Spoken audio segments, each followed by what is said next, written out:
anyone can launch a product essentially, but it's about finding that hook with the consumer as to why they would buy it. So there's 50 million beauty brands out there. Yeah. Why? Because the margins are attractive and it's easy to make good money on beauty. And we live in a world that's, saturated by beauty. And so everybody wants to look good. There's Instagram filters. It's all about looking beautiful. Yeah. So it's attractive to launch a beauty brand. But the problem is there's hundreds and hundreds of competitors. So how do you stand out?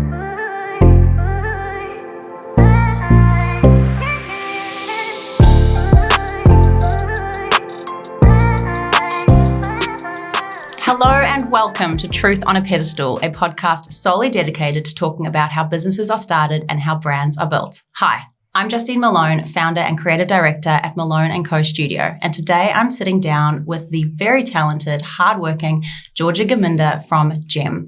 Hi, Georgia. Thank you so much for joining the show today. I'm so happy to have you here and discuss the journey that has become Gem. Thank you for having me. I'm excited to talk through it today. I know. Well, a lot of people have eyes on your brand, especially startups in the beauty industry. And I think knowing your journey from, all the way back from your childhood through to Gem will be really inspiring to them and to show exactly what it takes to have a brand like Gem. Well, thank you. I mean, I'm here to share my story, and if I can inspire one budding entrepreneur to embark on their journey and create a beautiful brand that inspires other people, then I've done my job. And so be it. Yeah. Well, I like to know how people are framed from the beginning of their life. I feel like that helps with the decisions later in life. So kind of go back to like who you were as a child, your family dynamic, like where did Georgia come from? Like tell us a little bit. It's interesting you mentioned family dynamic because I think that is a really important element to how people are sort of brought up and how they see the world through that window. I am one of four. I'm the oldest. And being, the oldest girl in a family of four, has a certain influence on how, you grow up and the kind of person that you become. So I've always been quite assertive, quite sort of strong, some may say a leader. Yeah. I think that that's definitely sort of informed my position at Gem, making decisions every day and having to sort of think on your feet and give direction, essentially, especially when you have people sort of working for you. Yeah, I guess one of four, especially with becoming the leader of the clan, really. A little bit. And, growing up, it was chaos in our house. Yeah. And there was always someone to talk to, which I loved. But as we've gotten older, the relationships have really intensified and it's almost, I've taken on sort of a mentorship role to particularly my younger sister who's starting a brand for herself in the beauty industry, which is super exciting. So that was Bella? Bella. Yeah, Bella starting the brand. Yeah. So any tips or advice that I can give or I can pass on to her, I mean, it's just gives me so much joy to see her succeed in her own field. Yeah. So. And what was it like, your family ran their own businesses. What was it like, I guess, learning and viewing from an outsider, from a child? Like, do you feel like there was any insight into that? Yeah, I think, look, business is a part of our DNA. So growing up, we talk about business and business at the dinner table. Exactly. And we love that. And that's how we've sort of been brought up. And we're always involved in, what mum and dad are doing at work. Yeah. And we've always been sort of brought up in a business environment. And I think that's important for kids to be able to sit at a dinner table with adults and have a conversation really about anything, to be honest, and be socialized like adults. And so I think, that was just one of the sort of key things that my parents brought us up with. And I think it's definitely helped me sort of later on in life in the business world, as it's eliminated that sort of sense of fear or intimidation that might come about when you're starting your own business or you're entering, the business world. And like you said, it would have eliminated any fear of, I'm going to go start my business. It's scary. It's like it's not scary because it was just part of life. And also I started working when I was 14. Yeah. I worked in a bookshop around the corner because I liked reading. Yeah. My next question was going to be like, did you ever want to work for someone else? Like, well, of course. I didn't even, when I was 14 years old or 15 or, younger, nobody was really starting their own business. This was before social media. Yeah. Instagram's allowed my generation a very easy gateway into, it's a launch pad really. Oh, yeah. And so, when I was younger, it was you go to school, you go to work, and you go home. Like there's no concept of really launching your own business because it was just sort of unattainable. Yeah. So, I liked books. So I worked in a bookshop on a Saturday and I loved it, to be honest. It was fun. And it was good to sort of be, in a different environment as well. Yeah. And then I started modeling when I was 16. Yeah. And that was also great because it threw me into this professional sort of world, working with makeup artists who are in their 30s, 40s, photographers, other models, and really having to grow up quickly in that industry in the context of, professionalism. Yeah. So you modeled, and obviously you were at school and modeled after school and on the weekends. Yeah, exactly. So I was modeling at school, very lightly when I was 16 to 18. And then when I finished school, I started, modeling a little bit more as a sort of career focused. Yeah. And what did you do at uni? At uni, I studied arts. I was going to do law, but I quickly decided I didn't want to spend the next... You would have been a killer lawyer. You know what? I didn't want to practice. Yeah. So while I really wanted to study it and I wanted that breadth of knowledge, I always kind of said to myself, you know what? You can have kids and you can go back to school and you can study law. My mum did that. Yeah. And I saw her and she loved it. She studied while we were sort of growing up. She's a lawyer, but she doesn't practice, exactly. So, I was going to do law, decided I didn't want to practice, and I just wanted to enjoy uni. I wanted to do modeling, so I did arts, which I loved. Yeah. It was like watching TV. Yeah.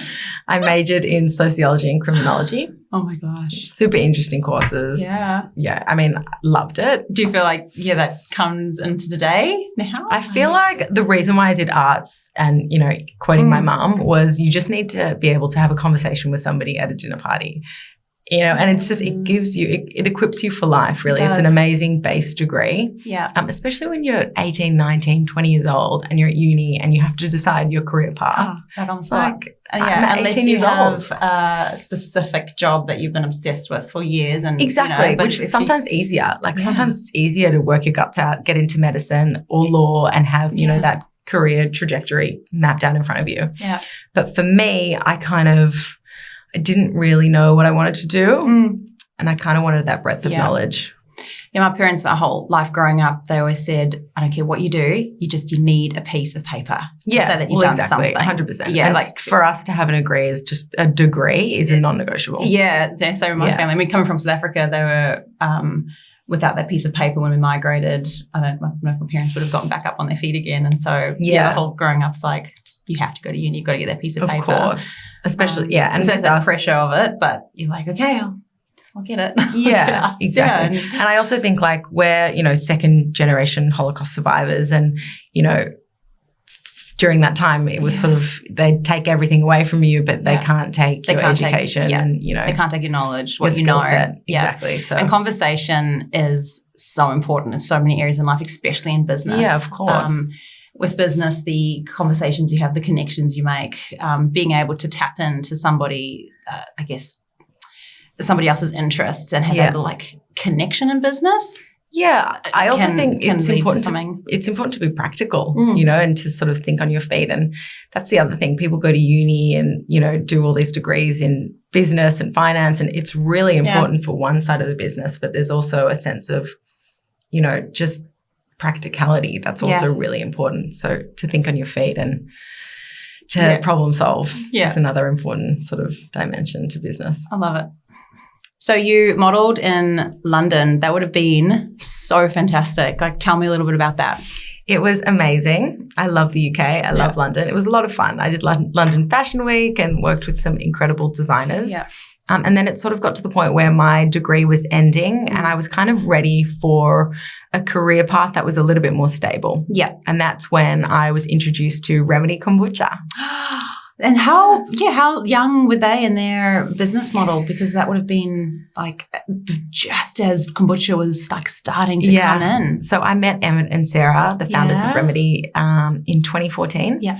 And we were introduced to the business by a good friend, Gary Koppeldick. Yeah. And essentially we, invested at that time, and it was right before kombucha was really known, to be honest. I mean, we were essentially selling a mushroom drink that no one had heard of. Oh, I remember when kombucha first, $5.50. when it first came out, it was just like sideswipe of what is that? What is that? And really, yeah. And I mean, I jumped into the business sort of head first, and Emmett and Sarah gave me an amazing opportunity to really be, and at the time it was such a small team. There was only, I think, 4 or 5 people. So when you say jumped in, like how did you get into that business? So essentially I spoke to Gary and I spoke to Emmett and Sarah, and they basically said to me, look, we've got a social media and marketing role available. And this was kind of right before Instagram was really taking off. 2014, yes. Yeah, it was kind of, the very early stages of Instagram. And I had no experience. I mean, I did arts at uni and I modeled a little bit, and I knew Instagram a bit, but I kind of, I was tech savvy, really. And I sort of said to them, look, this is a platform that you need to be on. Yeah. And, I can increase your follower base to 10,000, or I think it was 20,000. Did you believe that, or were you like, I'm going to make it happen, and that's sort of my philosophy, just going back to everything on, you got to make it work. Yeah. You're going to say it to make yourself accountable. I'm going to get there. You're going to do it. Follow 5,000 people at 10 o'clock at night, or you make it work, you put in the hours and you just have to hustle. Yeah. And so I was like, okay, I'm going to make a commitment. We're going to get to 10,000 or 20,000, whatever it is in the next 6 months. And we did it. And I sort of stayed on and I worked. Do you want to run my Instagram? And all your I'm like a beast on Instagram. Like used to be back when you got to be gorilla. Jim, you got to be gorilla. That so quickly. But it's also like, you don't really have a choice. No. When you get 10,000 units of product, you either, it sells or you make it sell. Yeah. So 50,000 people. You just have to apply yourself, and pull on every string, really. Just never give up. It becomes you got to make it work. The focus. It's not about wishing or hoping or praying that it's going to be successful. It's make it happen. It's about putting the product out there, getting it into people's hands, doing sampling, just getting the product out there. Yeah. And so how did you help build their business after, you don't work for them anymore, so how did that end? So I worked for Remedy for 2 years. I actually went over to the UK and helped them launch Remedy UK as well, found them an office space and just helped a lot. And, we'll always be involved in the Remedy business. Yeah. But I kind of just decided, I caught the startup buzz and I kind of decided I wanted to launch something for myself. And how old were you at that time? I was about 24 when I left Remedy, and I kind of thought, okay, what am I going to do? I want to launch my own business. I went to LA. I lived in LA for a little bit. Yeah. I kind of scoped out the market there and really thought, okay, if I'm going to launch a business, it needs to be something that people use or do every day because I want to engage with my consumer every day. Yeah. And then I kind of thought, okay, what do people do every day? They brush their teeth. Mm-hmm. And then I looked at the toothpaste market and I saw, a bunch of natural brands in America, super successful, being bought out by these big companies, and I didn't really understand why the trend wasn't taking off in Australia. How many years do you reckon we're behind a US? I think in general, 5 years. So, even now, you want to launch a business, the world getting smaller, as people say, with online, do you think it's still about? This is, my opinion is I think Australia is always going to be 5 years behind the US. And so if you're looking to launch a business, number one tip is go to the US, see what trend is permeating in the market, but mass market. Yeah. So, the same happened with kombucha. It was huge. It was huge in the US, took 3 or 4, 5 years to really take off here. But I basically did the same thing with oral care. Saw it was big in the US. Came back to Australia, tried a whole bunch of natural brands, didn't like the taste of any of them. Yeah. They didn't foam up properly. Yeah. I didn't think, most were minty enough. Some were grainy. And I kind of thought there's an opportunity. There's an opportunity for a kick-ass product that looks really beautiful and trendy and, you could find it at Mecca and high-end premium beauty retailers. There was no oral brands at Mecca. There are a couple. For 5 years. But it was just makeup. Yeah, well, exactly. Yeah. And, Mecca's been an amazing partner for us because you think who goes on Mecca and buys oral care products? Yeah. But I think our price point is, so accessible in that when you're shopping at Mecca and you're spending, X, Y, and Z on makeup, an add-on for a $15 toothpaste or a $13 breath spray doesn't seem too sort of unapproachable. No. And, you got into Mecca. People think of Mecca as like a beauty place to go buy your beauty products. Yeah. Gem, you've almost transferred the brand, so it's not oral care, it's like a beauty care product as well. And that's how like you've slotted your brand into Mecca. So it can sit next to the Mecca brands. Like totally.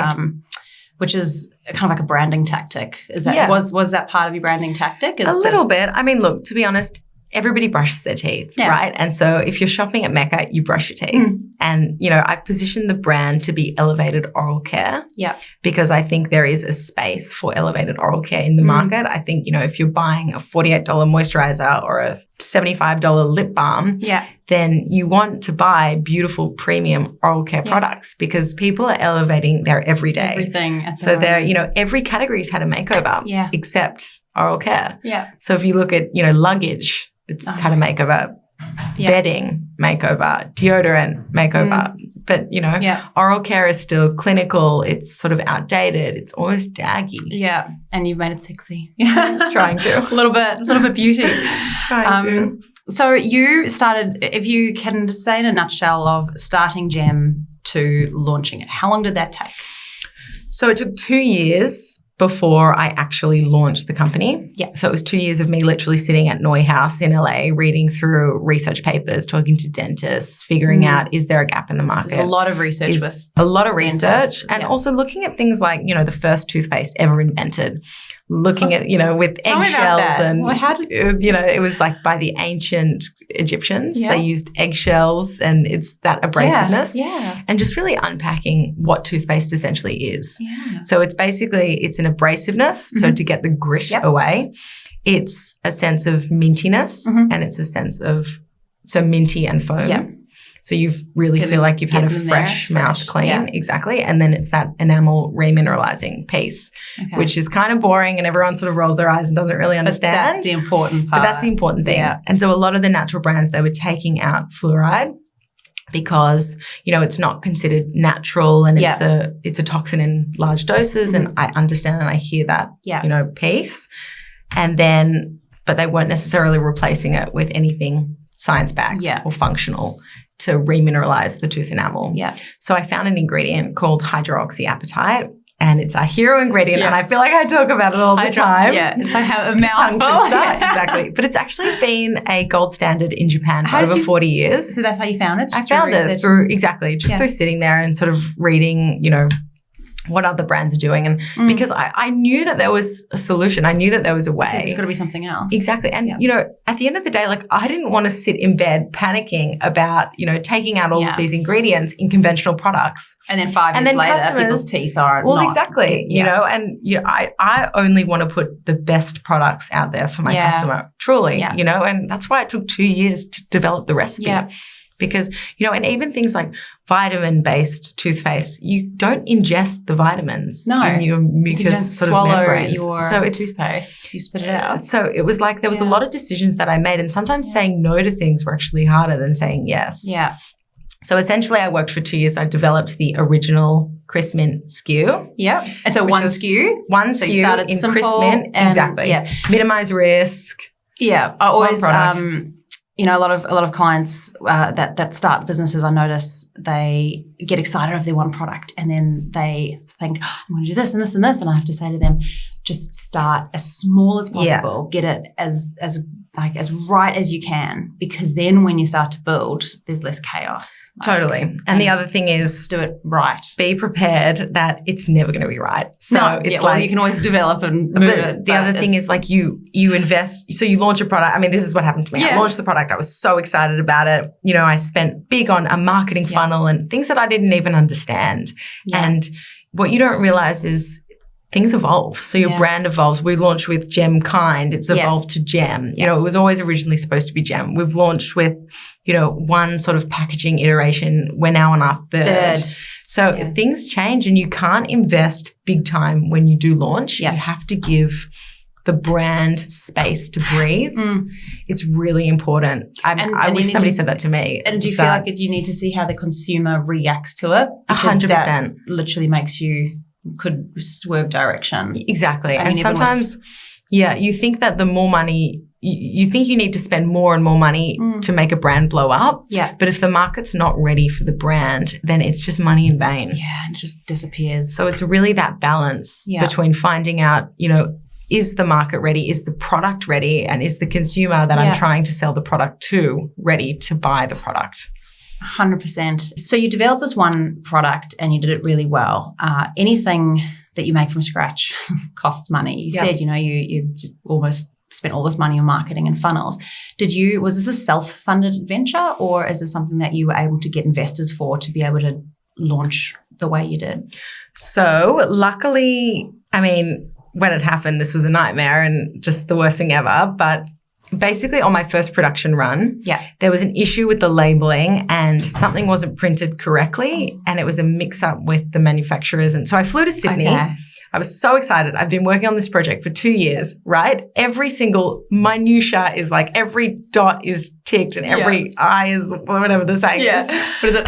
T is crossed. I is dotted and whatever. T is crossed. Exactly. I literally, line by line, like we've been working on this for 2 years, right? You almost become blind to it then. No, totally. But things are also out of your control. Yeah. So, everything was done. I flew to Sydney, my first production run. I was so excited about it. Told all my friends and family. And what was the quantity? 10,000. So the minimums from China are generally 10,000. Okay. So I went to Sydney, was so excited. We start filling. I pick up one of the tubes and I have a look down and I'm like, there's a big gap between the two paragraphs here. This sort of doesn't look right. We've sold through the stock and so how did it happen? If you had to advise somebody of checking, was it usually totally out of my control. It was totally out of my control. They sent a proof to the manufacturers who must have cross-referenced it and checked it. Yeah. But it was out of my control. I didn't. So as a designer, anyway, how does that drop off? I know. So our first production run of 10,000 units was free. Okay. That's so great. That was a really lucky, good head start, especially considering we changed the packaging 3 times. Yes. So. And if it wasn't free, was it self-funded? It wasn't. It has been a little bit self-funded. I saved a lot of money from when I modeled, to be honest. And, I launched my business with that and with the help, the little help of my parents, funding the business a little bit. Yeah. But it has been self-funded. Yeah. And that's why, when I spent 20 grand on a marketing funnel 2 years ago, I'm traumatized. Yeah. And I literally tell people all the time because, I thought the business was ready. Yeah. And it sort of wasn't. And it's kind of when you launch a business, especially when it takes 2 years, you think it's ready. Yeah. But you just have to give it some breathing time. You got to see if anybody notices it as well. You're we live in a little world and you might have this product and everybody's excited and everybody around you excited. And you're consumed about it and everybody's supporting you with it. So you think, assuming you get all this is great, you're going to be amazing. And then you launch it online. Yeah. Nobody else knows. And so, you exactly. Did a marketing funnel and without that general build up, where does the marketing people see it once then it falls flat? Yeah. I guess that's where UGC is coming in now. It's just helping businesses run and definitely. It's almost like that people launch products, then they get the UGC up, then they dump the marketing. Is that kind of the pattern that you're seeing? I think, look, we've got a strategy for our online business and then we've got a strategy for our offline business. Yeah. And so I think offline, if you're not on the shelf, you don't exist. Really? And so you need distribution offline. That's interesting to know. Yeah. It's like, back in the day it was like if you don't have a website, you don't exist. Now it's if you're not. But that's if you're back. So there's a lot of digitally native brands as well. So there's a lot of brands that only sell online. And if you've got enough margin to justify that, then that's great. Good for you. You've got control over your brand. Unfortunately, when you're selling toothpaste and, whitening pens and breath spray, you need to have a mix of both. Yeah. The other thing is my consumer, they're shopping, where do you buy toothpaste? Yeah. You buy it at the pharmacy and you buy it at the grocery, which is, a vision of mine eventually that everybody has access to beautiful natural products that work. Essentially, it's part of your click and collect, really. Yeah, and I think it's important to, be accessible. So not only from a price point perspective, but also from a distribution perspective. So in a world where everything is easy to get online, I mean, it can take a couple of years definitely to launch the product, but it's not unattainable for somebody to come up with an idea. There's companies out there that you can literally hire to make your product and distribute it all. So if you've got the money, anybody can launch a product these days. So almost as though that whole, if you're not online, you're not real, was the concept a few years back. But you said that if you're not in store, you're not real. It's almost that the stores back you. Because there's, say, millions of products out there, but the stores are actually only going to back, and because they invest in you, they purchase your stock, they put it on their shelves, they only have so much budget, so much shelving space, and so they're actually like backing you and saying, "We back Gem," and that's so I can kind of see how it's flipping now. Yeah, but anyone can launch a product. Not anyone can sell the product. Exactly. Not everybody can build the brand as well. Not even that. I mean, there needs to be a high barrier to entry. Anyone can launch a product, essentially, but it's about finding that hook with the consumer as to why they would buy it. So there's 50 million beauty brands out there. Why? Because the margins are attractive and it's easy to make good money on beauty. And we live in a world that's, saturated by beauty. And so everybody wants to look good. There's Instagram filters. It's all about looking beautiful. Yeah. So it's attractive to launch a beauty brand. But the problem is there's hundreds and hundreds of competitors. So how do you stand out? What is it about your brand that makes a consumer who's saturated with all these other brands stand out? And so with oral care, I mean, the margins aren't amazing. They're not as amazing as beauty. So there's less players in the space. But if you do it well and you are the first to market, which luckily, in a lot of ways, Gem has been, then you've got a consumer, and you generally, for us, we find we have quite a sticky consumer. So if they purchase Gem, we've got quite a high customer retention rate, which is really exciting. It's the product though. I try Gem and I literally cannot try anything else. I went away to visit my family in New Zealand and I left my Gem at home and I was devastated because a lot of people tell me I had to use something else and Gem's wasn't available in New Zealand when I was there. Well, we've just launched with a distributor, Aries in August. Plug. In August. Are you allowed to announce who it is? Yeah. So the distributor is called Aries and August. Okay, Aries and August. And so it's a shop in. So they're a distributor, so they've bought the stock from us to eventually, hopefully, on-sell it into the New Zealand market. So looking forward to having a greater New Zealand reach. Yeah. Because what is the market there like compared to Australia? Even less? It's quite similar. I mean, obviously the population is smaller, but, we find there's the same sort of demographic, the same shopper. New Zealand is very close to my heart. Wow. My nanny growing up was from New Zealand, and so she taught us the New Zealand national anthem. Oh my gosh. We know the haka. Would you like to sing the haka for us? I can. Maybe another time.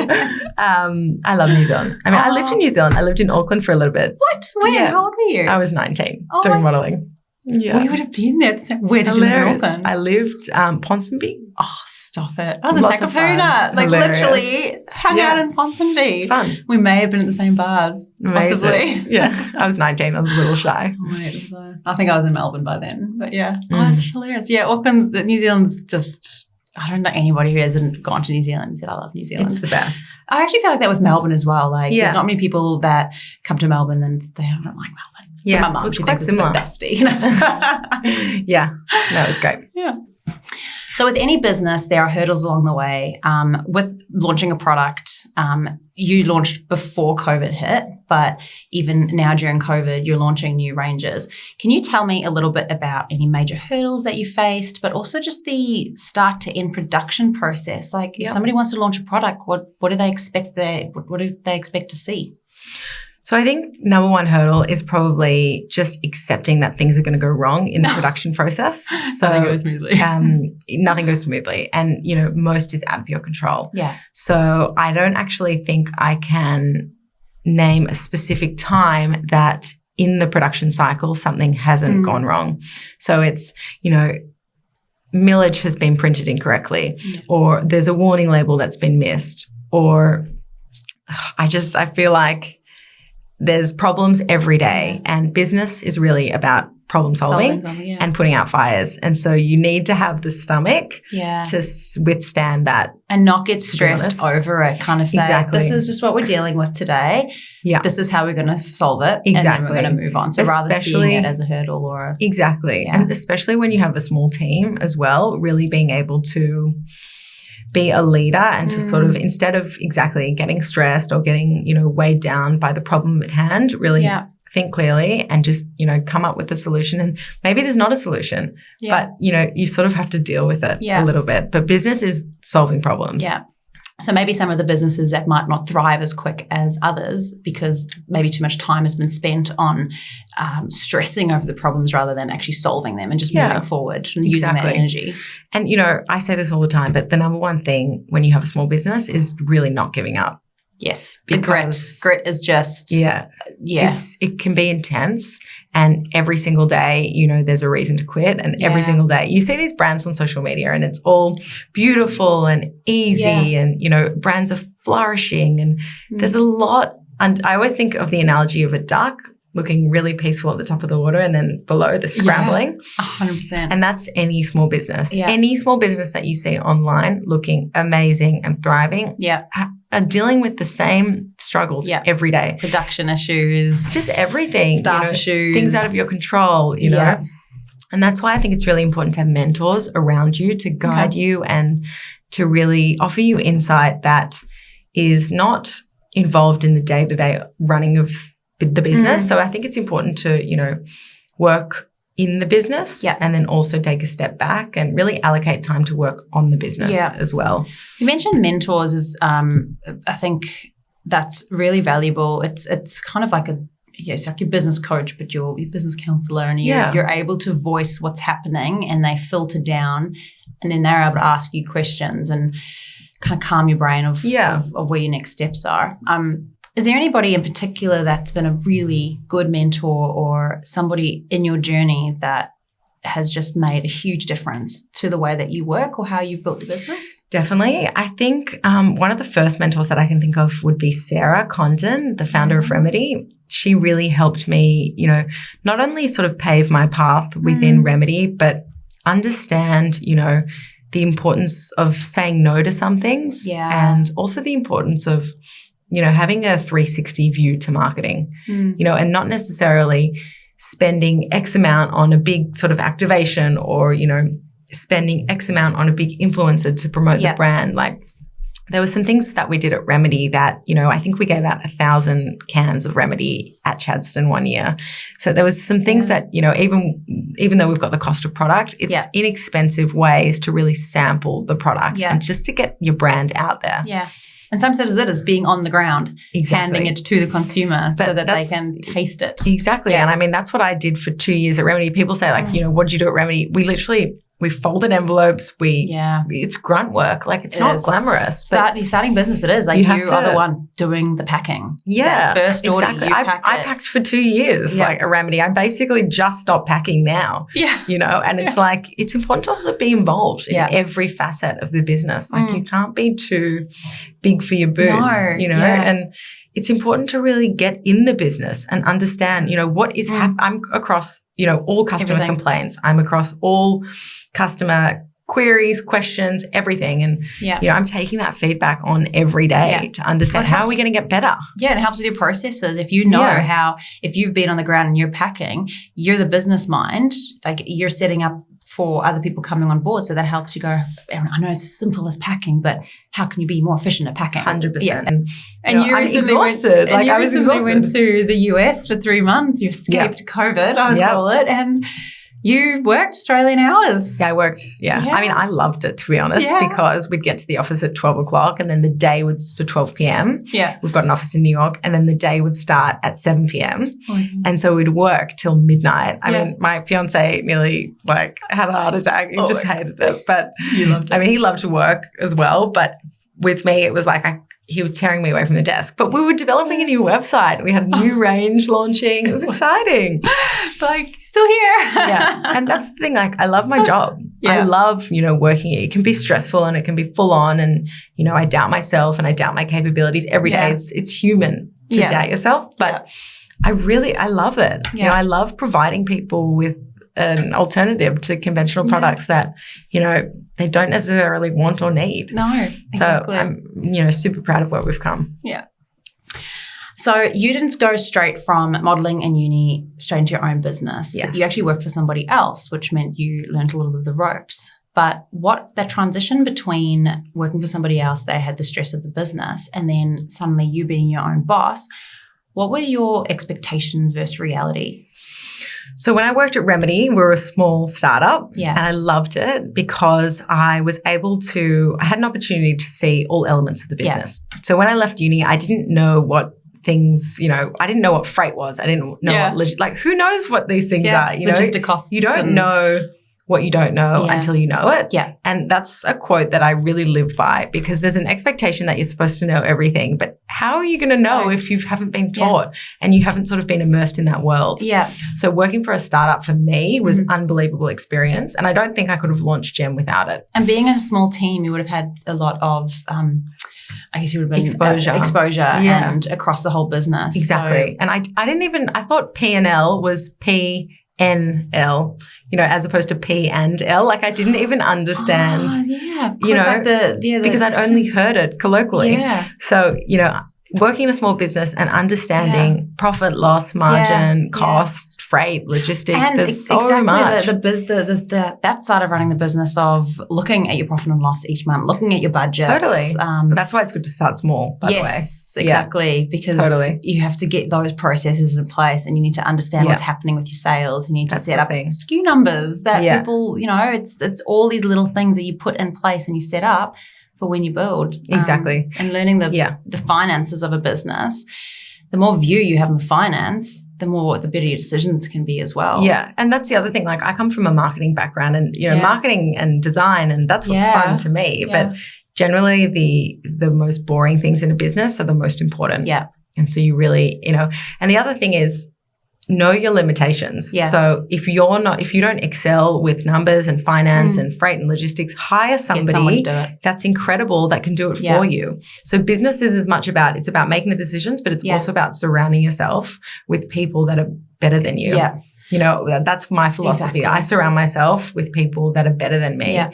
Otherwise, how am I going to grow? Know your limitations. So do you do your own, like who does your helps with your financial decisions and your forecasting? So I work within my family office. Yeah. And so I work quite closely with Tristan, who helps me with my monthly P&Ls. Yeah. And then I've got a accounts manager who helps us ad hoc put together a P&L. So do you sit down monthly and go through everything? So we create the budget at the start of the year. Yep. So almost time to start creating FY23. Oh my gosh, yes it is. So we create the budget, and then that just keeps us accountable.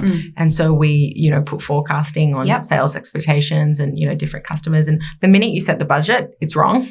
But essentially you use it as a base to make sure you're not either spending too much money or you're not being reckless with costs. Yeah, because sometimes when that balance between business and branding, when I say branding, I'm thinking Instagram, the hype, all the fun things that are happening, that can almost feel like the business is doing well, everyone's talking about it, yay, and you kind of getting carried away with the excitement, and then you sit down and look at the numbers, you're like, what the hell? Like everybody was so loud about it this month, where are the sales? And so it's about that balance between not getting too excited over what's happening in the media and in the marketing, and making sure that within the business it's actually your decisions are still realistic there. And I also think like marketing, it needs to relate to something. So you have a big launch because, or you do, we just had a big pop-up and we're creating a lot of hype around the brand because we're launching into, mainstream retail. Yeah. And so you need to have hype, and you need to engage with, ambassadors and influencers that are of, a really high pedigree. Yeah. If you're going mass market, and if you don't have the distribution to justify all of the marketing spend, then it doesn't make sense. No. And distribution as well. So how did you know when to start increasing your stock? And I mean, obviously you've got your distributors and you're getting into stores, but how do you balance that? How do you balance your stock increase now? So I think, I've hired an unbelievable operations and logistics manager, Lara, who really helps me with forecasting and stock management. Yeah. But I think when you're launching a business, at the start of the business, you need to think about, where am I going to sit in the market? Mm-hmm. So we launched with premium oral care. Yeah. And so, we launched with premium oral care that's also beauty focused. And so for me, Mecca was like a dream stockist. And we launched with Mecca and it was super exciting. We've built our brand with Mecca. Yeah. And, Mecca sit at the premium sort of spot in the market, and they've been amazing for us to premiumize our brand. But the more I've evolved in this business and, as discussed, the more you sort of grow and let the business take shape, the more I've realized that people unfortunately shop around. They shop their toothpaste at pharmacy and they shop their toothpaste at supermarket. And so if you're not where the consumer is, you're never going to be attainable. And do you find that you're, because with new brands coming out, you have to keep changing and evolving to keep them interested in you?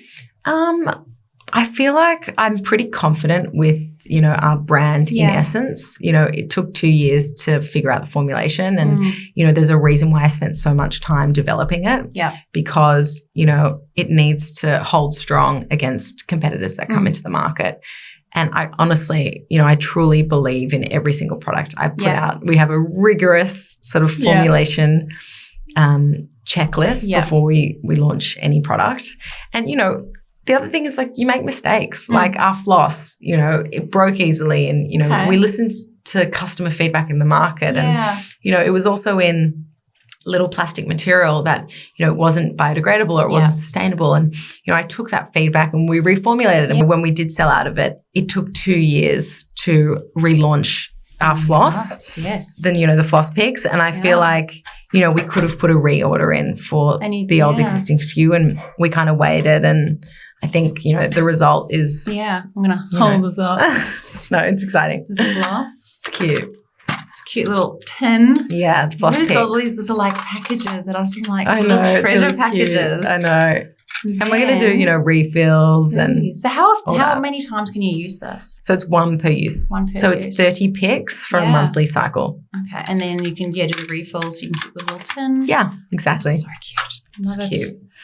And now, they don't break and they're a little bit less stressful on your fingers and stuff. Totally. And we just listen to the market, and we change. But you do. It's listening to the market and being okay to take it off or not put in the other order to then produce something. Exactly. And to wait. That could have been damaging for your actual brand as well if you kept if you put producing a product that wasn't working, but also that wasn't as sustainable. So it's almost like with websites, it's really imperative that it's got a certain level of accessibility. And with the US, you said we're 5 years behind. I remember about 3 or 4 years ago, the US brought in some sort of rule saying that it has to, websites have to have a certain level of accessibility. And so again, if you're launching a website, make sure that it clears the accessibility. It needs the content needs to be clear. The copy needs to be large enough to read. The contrast between colors needs to be legible for people with vision impairment. Sometimes people have the hover over and there's audio coming through, and it's all about being accessible to all types of people. So it's really things to think about if you're in the beginning stages of launching a business in 2 years' time when you actually launch, there's a lot to be prepared for. Totally. And the other thing is you can always fix it. Oh, exactly. Everything is fixable. Everything's fixable. And just remember that again, third packaging iteration of my brand. And it's so beautiful. And, the consumer doesn't care, to be honest. No one really realizes there's a whole hype and there's pressure to be ready and be 100%. If you put so much pressure on yourself, you'll never launch. No, it can never be perfect. Yeah, that's the thing. And, one of the key things my dad said to me was just launch the product. Just get it out there and then, fix it later. Yeah. Fix it later. Do your run, know what we need to fix, and then fix it later. Yeah. Otherwise, you won't ever launch, ever. It's just like a house is never actually finished. Exactly. So just move in and just keep working. Totally. We're at lock-up stage, move in. Yeah. So with social media being such a beast, such a hungry beast, and it is so noisy out there, what tips do you have for it? How do you keep up with the content, the UGC? Who do you use? Any advice with that?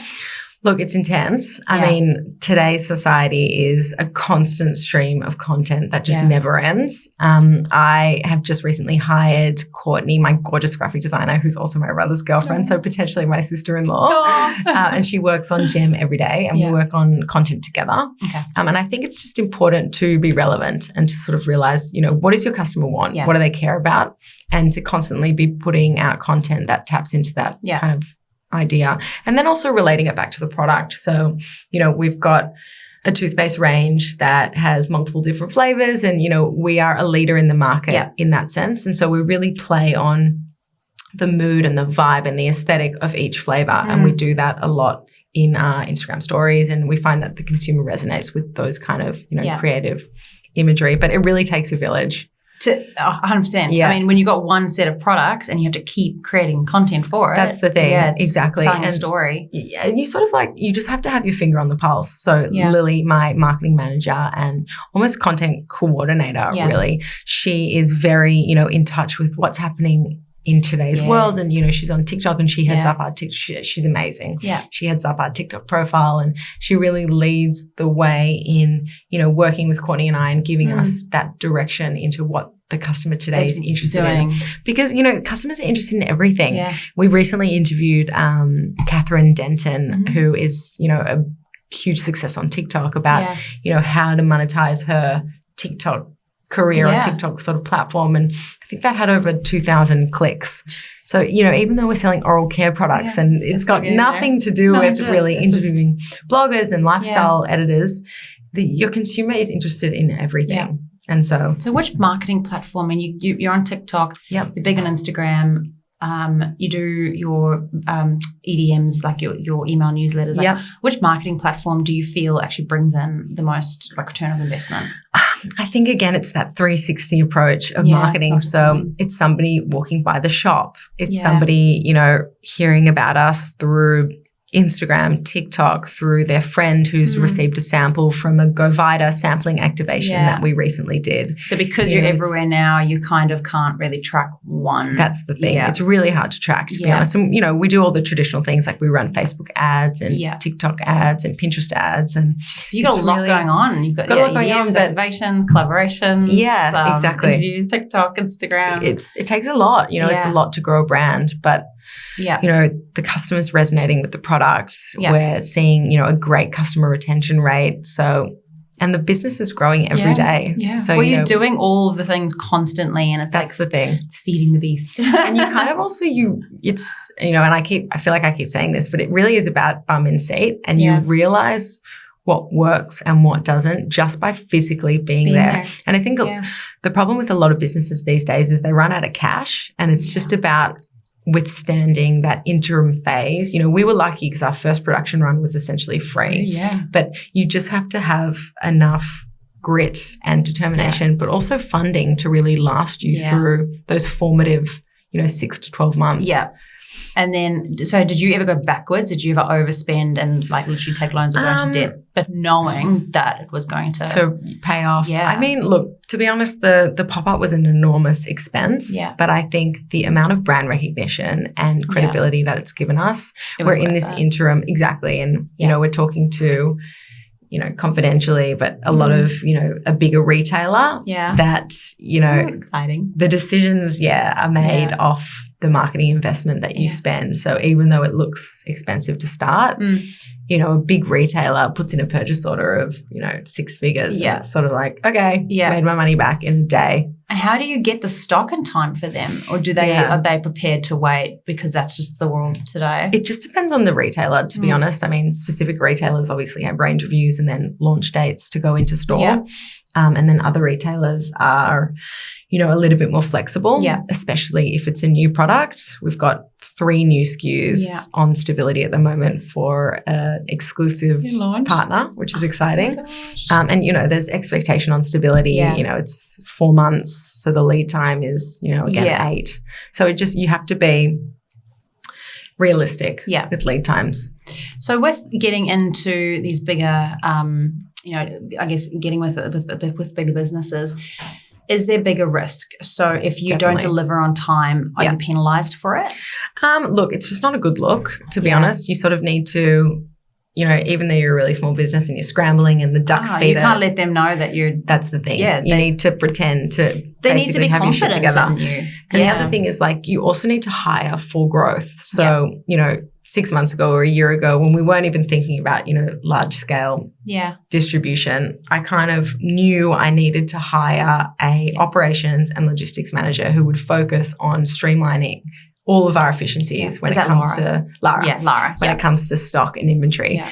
Because if you don't have a designated person to do that, then exactly. So it's the investment. Sometimes when you know and you're on that line and you see that you're just about to go really big, it's about hiring for growth. Yeah. And it's not just little bits here and there. It's going, I need to just invest. I need to commit to a staff member. I need to sign a contract. Exactly. And I need to, recognize that this is actually a legitimate business. Because for a long time, it was kind of me in my, childhood room packing my D2C boxes. So when did you feel like it was legit?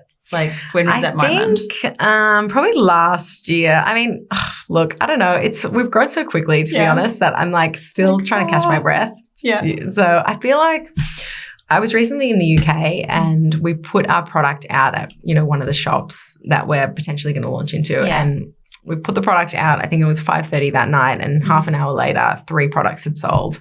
And so I think that it's an eye-opener for me. I mean, we put out 10 products and they kind of had to pause it because they were nervous. And this is with no marketing behind it. And so to get to a stage where, because this is our blood, sweat and tears. Like Nina, my product designer, and I, we've really, we've worked on this packaging for almost 3 rounds as well. And so to have packaging that can stand on its own in, a big sort of retailer without any marketing behind it to sell is, And that's another thing. Like a lot of people think, I just quickly need a logo. It's like, no. There's no quick logo. Like it is branding and it all needs to everything work. needs to come together. Yeah. And sometimes taking that little bit longer is going to pay off. Like if you guys released the first set of product designs that you probably did and didn't go, it could be better. It might, not be where it is today, but you can't keep pushing. And exactly. And it's a process. It took me a year to get into Mecca. I mean, a year. How many people meetings? Think just a lot. And, kind of meetings.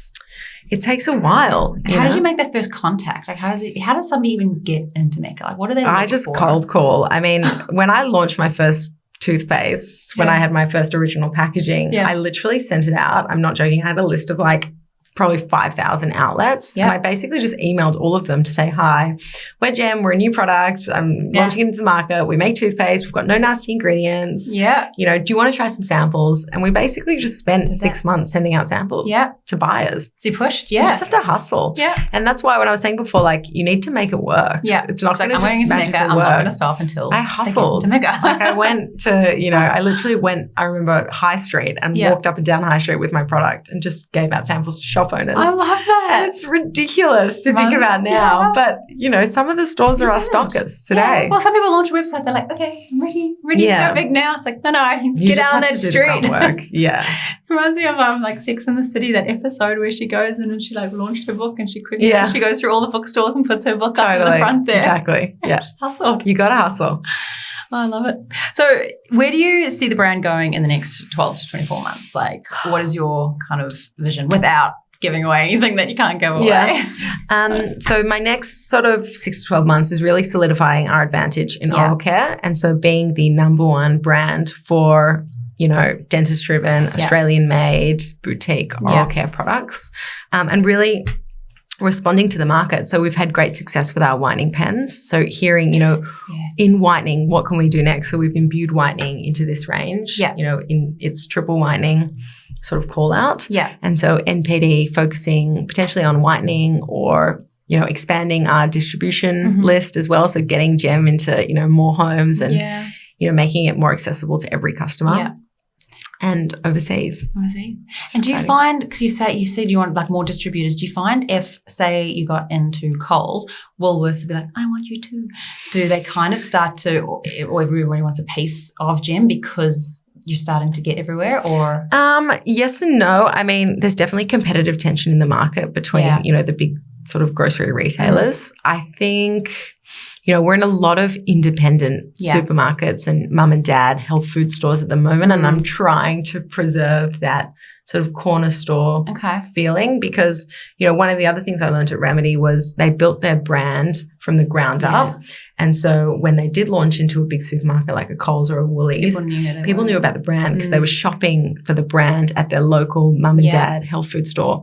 And I really found that, if you go into the supermarkets and it's too premature, no one knows about the brand and they're not going to wait for you to become, supermarkets will range you and then they will delist you in a heartbeat. If you don't sell, then they can't have you on the shelves. But how are you going to sell if the customer doesn't know about you? I'm under no misconception, like I sell a product that is 30%, 40% more expensive than the rest of, competitors in our space. And so, I really need to spend time building the brand through, local distributors or local mum and dad stores that, have the time to communicate the brand messaging to the customer and have the time to understand or explain, what is hydroxyapatite and, why is it important? And, I don't want fluoride, but I don't want to compromise on remineralizing my tooth enamel.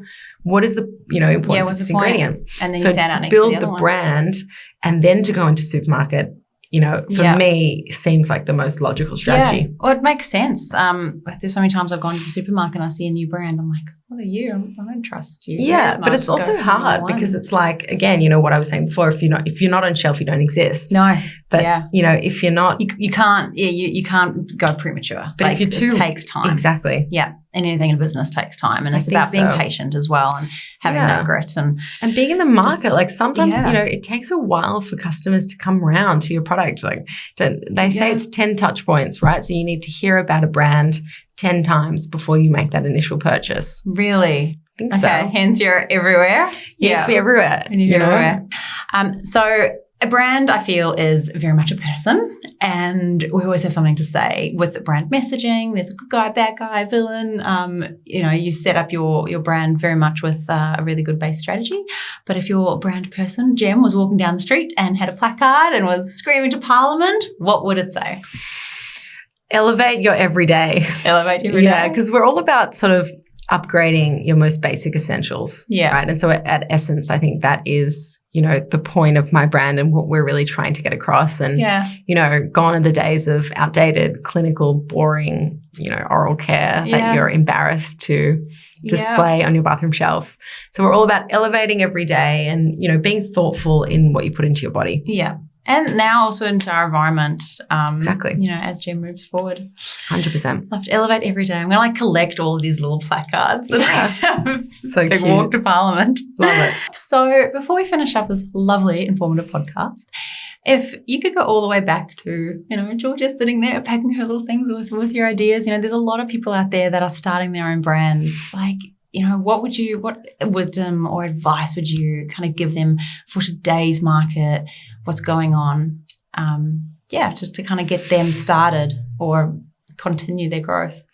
I would probably say get ready and enjoy the lull right now. Yeah. Because the minute you launch your brand, it does not stop. Yeah. And so, I love it and I get off on, the tidal wave on your back. Yeah. And, it does not stop. And you need to have enough grit and determination and passion. And also remember why you started. Yes. To really keep going. Because, the number one thing is giving up and you just have to push through it. Yeah. There's always, I don't want to say there's always a solution because sometimes there's not, but there's always a way forward. And if you position your brand as solving a need for the customer or for the consumer, then there will always be demand in the market for your brand. And you said a good word there, passion. Like if you lose the passion for your business or for why you're doing it, then it's really hard to keep going. You lose that grit. So I guess it's like finding that passion again or creating that passion again in your business if you want to keep doing it. And everything is within your control. So, the business can be whatever you want it to be. Yeah. But you have to just sort of push through. Yeah. And nobody's going to do it for you. No. Like it's your business. That's the thing. And it's not glamorous. Don't be fooled, It's not. The filter of social media. Yeah. Definitely. It's not glamorous. Like, get out there and sell the product or go walk the streets or, pack the orders yourself. I think that's one of my favorite things, the fact that you walk the street just handing out your product. And I did it when I was in Queensland and I did it at Remedy. We're always handing out samples and, it's important to, just remember no one's going to help you. You got to make it work. Yeah. If you really want to do it. Yeah. Totally. And believe in your product really as well. Yeah. And believe in yourself. And also be kind to yourself, Yeah. Pretty sure you need to be kind to you as a workaholic. I'm really good at giving advice. I'm you need to rest. You need to not work so hard. Totally.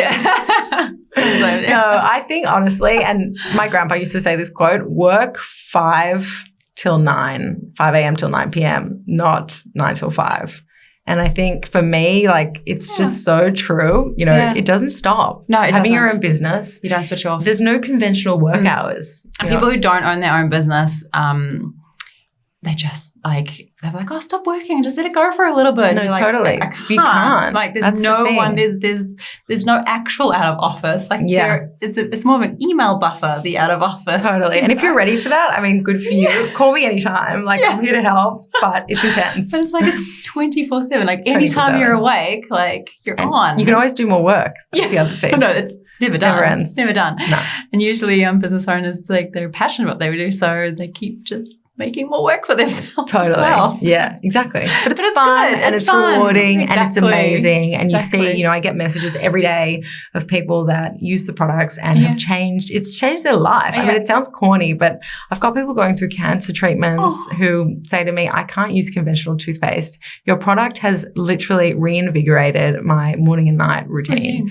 You know, and it's given me my life back. And, you know, I've got people that say to me, I've had mouth ulcers and, you know, just not even like problem-based solutions, more just, you know, people love the product. I'm just happy to be providing something. I love that I people can have the same, I can share this toothpaste with my kids. Yeah. Because, you know, I've got a 2.5-year-old and a 6-year-old, and if something's too minty, they get spicy. Yeah. Spicy.